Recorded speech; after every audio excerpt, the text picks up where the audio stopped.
teu aya anu nyaruaan. Bahkan tong dibayang-bayang Allah teh teuing jangkung, teuing pendek, teuing panjang, teuing pendek.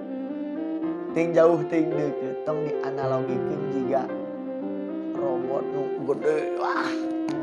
Ya.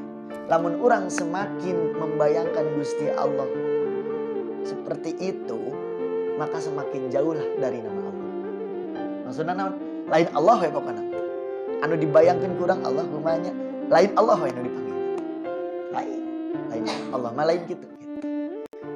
Semakin Gusti Allah teh mere rezeki, digana teh cenah leungeunna loba. Lain berarti.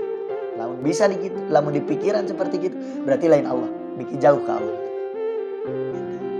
Tegasna mah Gusti Allah teh bisa dianalogi, teu bisa dikiaskeun. Eueuh sarupana.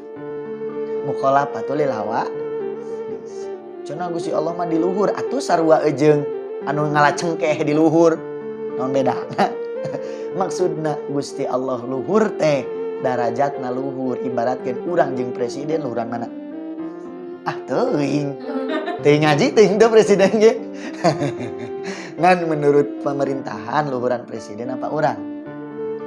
Presiden. Apakah urang di luhureun presiden? Naikkan presiden gitu? Henteu kan? Tapi darajatna luhuran presiden tah ibaratkeun sapertikeun gitu.